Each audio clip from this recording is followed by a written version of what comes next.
No dia 27 de janeiro de 2025, Ismael, conhecido como El Güero, tomou uma das piores decisões da sua vida. Por volta das 4 da tarde, ele entrou na casa de uma mulher de 69 anos, chamada Maria Candelaria, balançando um facão na mão. Sem saber o que a aguardava, a idosa estava sentada no quintal de sua casa descansando. Nesse momento, esse jovem entrou na casa pelo quintal e ficou cara a cara com a mulher. Nada pôde fazer a pobre vítima quando o loiro desferiu uma chuva de golpes de facão nela, a maioria na cabeça, deixando-a gravemente ferida. Você consegue imaginar a atrocidade desse ataque? Tarde de segunda-feira. Armado com um pedaço de pau, Alejandro, também conhecido como El Güero, de 21 anos, caminhou até a casa de Maria Candelaria, de 69 anos, a quem atacou. Socorro, por favor. Ao ouvir a confusão e os gritos da mulher, vários vizinhos foram até a casa e encontraram sua vizinha caída no chão, coberta de sangue. Nesse instante, viram o jovem fugindo do local e desaparecendo rua abaixo. No entanto, ele não conseguiria escapar por muito tempo. Ele fugiu correndo e se escondeu em uma casa. Rapidamente, os vizinhos pediram ajuda à comunidade e a levaram para uma clínica próxima. Infelizmente, horas depois, Dona Candy, como era carinhosamente chamada, faleceu. Como resultado desse ataque e cheios de rancor, os moradores iniciaram uma busca desesperada pelas ruas da localidade para encontrar esse homem. Por um momento, eles acharam que tinham perdido esse criminoso de vista. Mas uma pessoa o identificou como o Güero, de quem sabia o endereço, e não estava enganado. O Güero tinha se escondido no telhado da casa da mãe dele, esperando que a situação se acalmasse para poder fugir. No entanto, para o azar dele, a situação só ia se acalmar com o Güero em suas mãos. E em pouco tempo, essas pessoas, o povo, apareceu na porta da casa exigindo que a mãe dele o entregasse, ou eles mesmos invadiriam a casa. Ele estava no telhado, eu o entreguei porque aqueles homens disseram que mataram meu filho. Se você não entregar seu filho em 20 minutos, vamos te queimar com gasolina. Sem saída, o Güero desceu do telhado com a intenção de se entregar à polícia e responder pelo seu crime diante da justiça, longe da turubairada. Primeiro, ele foi algemado pelas autoridades e colocado em uma viatura para ser levado à delegacia municipal, onde nunca chegaria. O veículo nem sequer conseguiu passar um quarteirão, pois os vizinhos armados com paus, pedras e até facões o cercaram. Alguns gravavam o linchamento com seus celulares, sem intervir para impedir. Utilizando a força coletiva e ignorando as autoridades que tentavam impedir seu desejo de vingança. Os vizinhos o tiraram do veículo oficial e começaram a lhe dar uma chuva de golpes, ali mesmo, sem escapatória. O jovem criminoso de apenas 21 anos foi submetido a uma forma brutal de sofrimento que terminou da pior maneira pelas mãos de quase 100 pessoas. Imagine o sofrimento. Embora unidades policiais de apoio tenham chegado ao local, elas foram superadas em número. Os moradores interceptaram a patrulha e tiraram o detido dos policiais.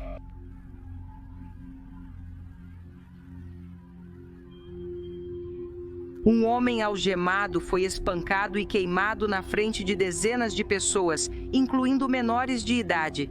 Diante dos olhos deles, o Güero foi agredido com pedras, chutes, paus e sem possibilidade de se defender, pois estava com as mãos algemadas nas costas. Mas isso não foi o pior. Segura aí, porque o jovem criminoso foi encharcado com gasolina e queimado vivo. Em apenas segundos, seus gritos de dor foram silenciados para sempre. E satisfeitos. Por outro lado, ao cumprir seu objetivo, a comunidade se dispersou rapidamente, deixando seu corpo irreconhecível.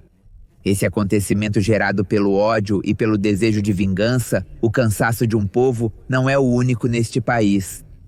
Como este já houve muitos, então hoje vamos falar sobre os mais recentes que marcaram o México.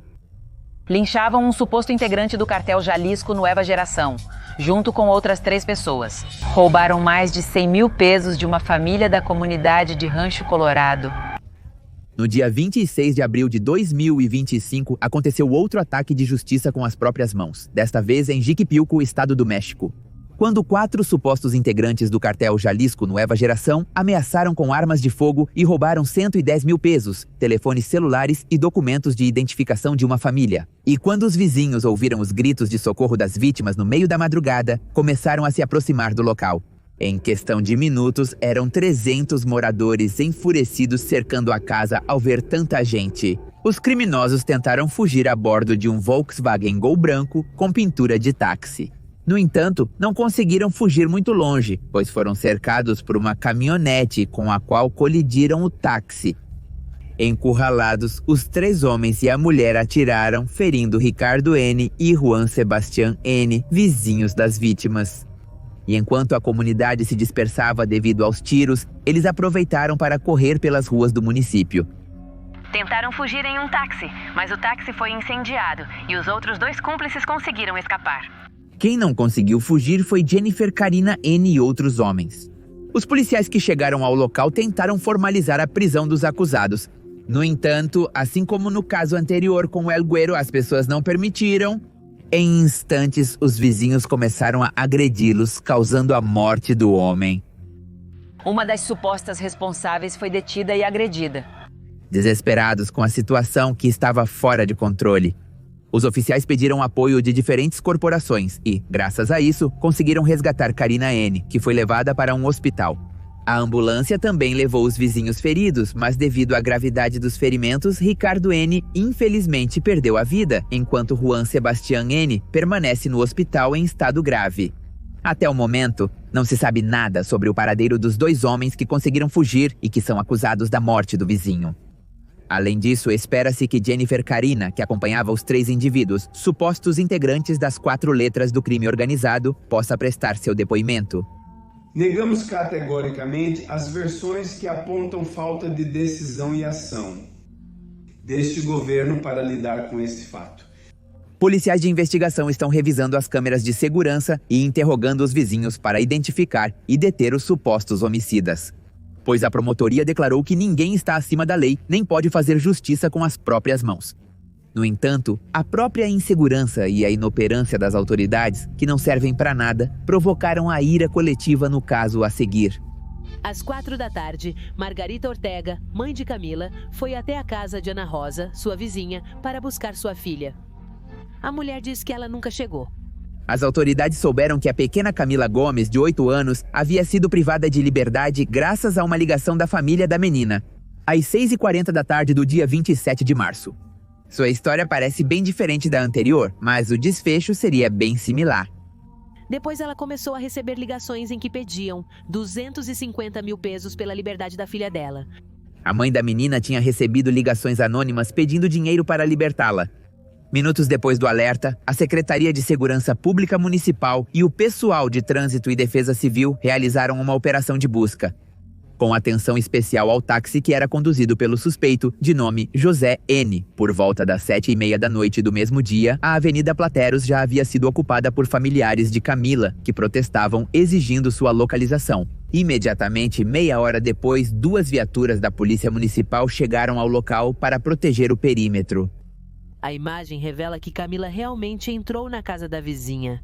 Outro vídeo mostra quando Ana Rosa sai junto com um homem identificado como José, que carrega um saco preto. Uma hora depois, José N. foi detido e revelou o local onde estava o corpo de Camila. Eles abrem o porta-malas de um táxi, colocam o volume dentro e vão embora. Familiares de Camila vão ao Ministério Público em Taxco, mas são enviados para Iguala com a promotoria anti-sequestro. A trágica notícia se espalhou rapidamente como pólvora por toda a comunidade, junto com um vídeo das câmeras de segurança, do momento em que, supostamente, uma mulher e um homem colocavam no porta-malas de um carro uma bolsa preta, onde estaria a menina sem vida. O linchamento de Ana Rosa Dias Aguilar em Taxco. Foi confirmado que a menina morreu por asfixia intencional causada por outra pessoa. Momentos depois, o prefeito alertou que o número de manifestantes estava aumentando nas ruas, por isso solicitou apoio urgente aos órgãos estaduais. Mas não houve resposta, e já seria tarde demais para evitar o que estava prestes a acontecer. Entretanto, o presidente López Obrador afirmou que os agentes da Guarda Nacional não conseguiram evitar o linchamento devido à rapidez dos acontecimentos. À 1 da tarde da Quinta-feira Santa, um grupo de manifestantes entrou no imóvel onde estavam os supostos responsáveis pelo sequestro e morte de Camila. Para surpresa de ninguém, a Procuradoria-Geral ainda não havia emitido o mandado de prisão dos suspeitos, nem o mandado de busca para a residência onde estavam barricados. Por isso, cansados da inoperância e da lentidão das autoridades por serem tão inúteis. Em resumo, a própria comunidade decidiu se encarregar da detenção. O fim da menina despertou a ira na cidade de Taxco. Dezenas de moradores bloquearam uma das principais avenidas da cidade. E após o bloqueio, os moradores se dirigiram até a casa onde estava a mulher, junto com 2 homens, exigindo que a polícia os prendesse. Eles já sabiam o que estava por vir, mas as autoridades chegaram tarde demais. Diante da falta de mandado de prisão, os moradores tiraram a mulher e mais 2 homens, um dos quais estaria nas imagens. Os 3 foram espancados com socos, chutes e paus. A polícia nem conseguiu evitar o linchamento porque a multidão enfurecida os havia borrifado com gasolina. A comunidade acabou tirando a vida da suspeita, enquanto os 2 homens conseguiram ser levados para hospitais de Taxco. Faleceu a mulher que supostamente teria participado no sequestro e assassinato de Camila em Taxco, Guerreiro. Isso após a surra que ela teria recebido dos moradores nesta tarde. Diante desse ato de justiça com as próprias mãos, o prefeito de Taxco acusou múltiplas omissões por parte da Procuradoria-Geral do Estado no caso. Em suas próprias palavras, foi a falta de resposta dessa autoridade que fez com que os moradores do município decidissem tirar de casa os supostos envolvidos e fazer justiça com as próprias mãos. E além disso, diante do calor da manifestação, da raiva, da dor pela perda de Camila e da falta de resposta das autoridades inúteis, os manifestantes então decidiram fazer o trabalho das autoridades. E é assim que, em resumo, os 3 primeiros casos foram linchamentos de criminosos que esgotaram a paciência dos moradores. E aqui vai a pergunta de 1 milhão. O que acontece quando os linchamentos chegam a um ponto sem retorno, em que os linchados não haviam cometido nenhum crime ou não estava claro o que eles tinham feito? Então, com isso, vamos passar para o linchamento de um estrangeiro.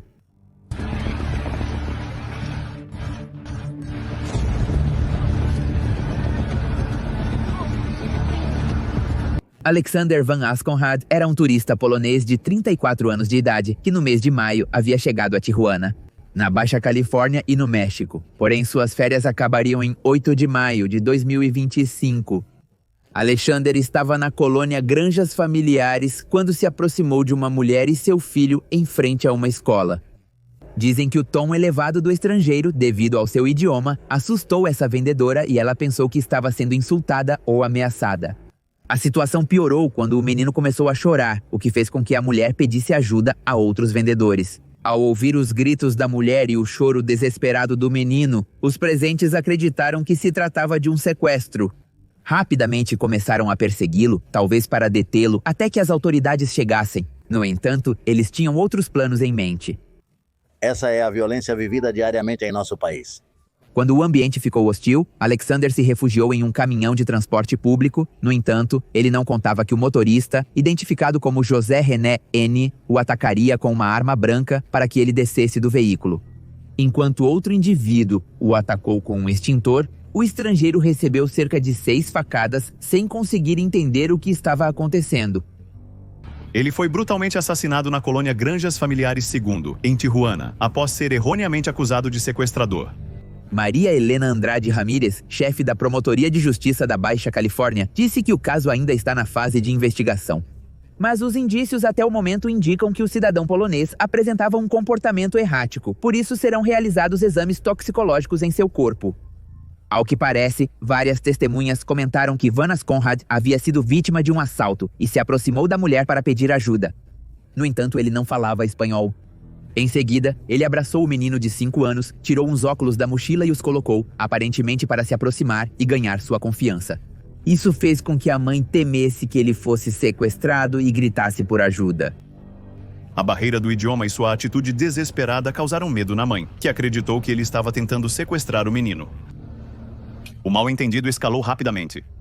Conforme a promotora, ao notar tal conduta, a mãe do garoto solicitou auxílio aos presentes.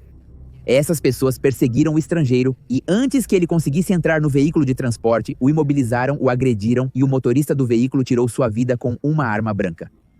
De acordo com o juiz, José René N., motorista de uma van, foi vinculado ao processo. Isso pelo crime de homicídio qualificado contra o cidadão polonês Alexander Van Asconrad. O homicida já está detido, enquanto as autoridades continuam investigando a possível participação de mais pessoas nesse crime. Enquanto isso, a Embaixada da Polônia interveio no caso. Mas o que realmente aconteceu? Essa é a pergunta. Andrade Ramírez afirmou que não houve tentativa de sequestro nem privação ilegal de liberdade.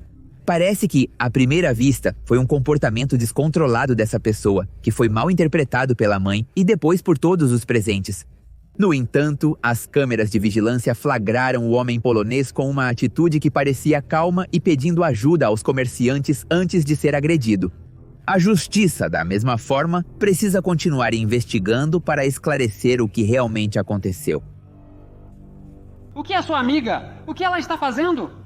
Ela tem maconha, não é? Que exagero. Estamos só no início. Caetano San Juan era um palhaço de 50 anos, reconhecido entre a comunidade de humoristas do município de San Juan Bautista, Tuxtepec, em Oaxaca.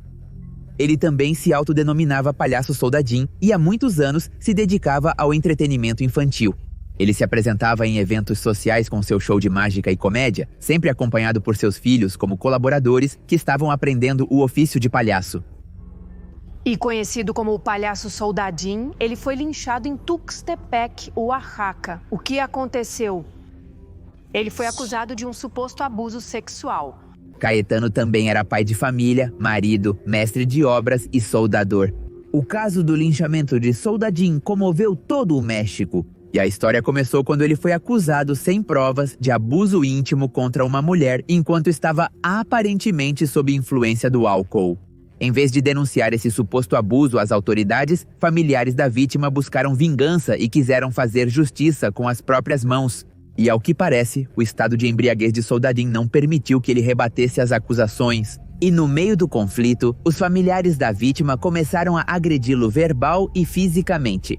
Ele recebeu incontáveis golpes por todo o corpo. As marcas mais visíveis da raiva ficaram em seu rosto, com vários hematomas. Em um momento do linchamento, houve quem também jogasse álcool no suposto agressor, com a intenção de atear fogo nele. Finalmente, a morte chegou de forma inesperada para Soldadinho. Eles o espancaram e o fizeram sofrer com fogo, o que causou queimaduras em suas costas e ombro. Diante dessa confusão, alguns policiais chegaram ao local, mas a população os ameaçou e impediu o resgate. Chamaram a polícia, chamaram a ambulância do DIR e não sei por que não quiseram levá-lo. Foram embora e o deixaram lá. Foi aí que o pessoal acabou matando ele a pancadas. Enquanto isso, Soldadinho agonizou por várias horas na via pública, até que sua irmã foi socorrê-lo e o levou para o Hospital Regional de Tuxtepec. No entanto, no local negaram atendimento médico a ele e ele teve que ir para casa tentar se recuperar. E após 10 horas de agonia, ele finalmente perdeu a batalha, causando uma enorme tristeza entre aqueles que o conheciam. Eles fizeram justiça com as próprias mãos. E por causa de um caso de estupro, que no final das contas não era ele, porque as autoridades disseram que não era ele, que era outra pessoa. Agora o caso ficou nas mãos da Vice-Procuradoria Regional da Bacia do Papaloapan e são esperados avanços na investigação. Não se sabe se o palhaço realmente cometeu o abuso contra a suposta vítima. No entanto, não deram nem sequer a oportunidade dele se defender, como no caso que vou te contar agora. Agora, filho da puta, vai ver só sua mãe. O desgraçado vai falar. Daniel Picasso Gonzalez, de 31 anos, amava viajar e viver intensamente. Por meio de suas redes sociais, o jovem registrava essa paixão que o levou a conhecer lugares como Dubai, Grécia e Oaxaca, tendo o México como destino onde comemorou seu 31º aniversário em 17 de maio de 2022 e, aliás, o lugar que seria sua última viagem. Ele se deparou com uma multidão furiosa devido a um boato sobre roubo de crianças. Além de ser um viajante apaixonado, o rapaz tinha um futuro brilhante que começou a construir lá por 2015. Com sua entrada no Senado da República. Em 2019, Daniel terminou o mestrado em Direito Constitucional no Centro de Estudos Políticos e Constitucionais da Espanha. Em suas redes sociais, o jovem advogado compartilhou algumas fotografias das diversas atividades em que participava na Câmara dos Deputados, onde atuou como assessor até 2022. Durante sua permanência, o jovem integrou a equipe da Comissão de Justiça. Daniel tinha um sonho: defender os mais necessitados, as vítimas de injustiças. No entanto, ninguém cuidaria dele da mesma forma. Por que você está correndo? Por que você está correndo? Nas gravações, pode-se ver o jovem sendo espancado e amarrado, e quando é levado até a quadra da comunidade onde foi incendiado. Em junho de 2022, o medo e a desinformação fizeram com que os moradores de Papatlazolco, Huauchinango, em Puebla, julgassem erroneamente Daniel Picasso, que supostamente se parecia com alguns sequestradores de crianças da região. Naquele dia fatídico, como tantas outras vezes, Daniel saiu de sua casa na cidade do México para visitar a casa que herdou de seu avô, em uma pequena localidade do estado de Puebla. A propriedade ficava na localidade de Las Colônias de Hidalgo, a cerca de 3 horas da capital mexicana, lugar onde ele gostava de passar os dias livres. Assim ele fez em 9 de junho sem saber que seria sua última viagem. Avisou aos pais, Ricardo Picasso e Angélica Gonzalez, que chegou bem. Infelizmente, a próxima notícia que tiveram sobre seu filho foi que algo terrível lhe acontecera. Porque naquela mesma noite, cerca de 200 habitantes da cidade o detiveram assim, do nada, sem aviso prévio. Eles o espancaram e o lincharam até que ele parou de respirar. Tudo começou quando a população ficou alarmada com o alerta de que 2 sequestradores de crianças rondavam a região. O boato se espalhou 2 dias antes pelas redes sociais, alegando que pessoas de fora estariam sequestrando crianças para tráfico de órgãos. Inclusive, havia imagens com logotipos de instituições que já não existem mais, como a Procuradoria-Geral da República, por exemplo, que hoje é a Procuradoria-Geral da República. Essas fotos supostamente indicavam que havia uma busca por criminosos. No entanto, essa informação que circulou já tinha alguns anos e havia se espalhado não só naquela cidade, mas em todo o país.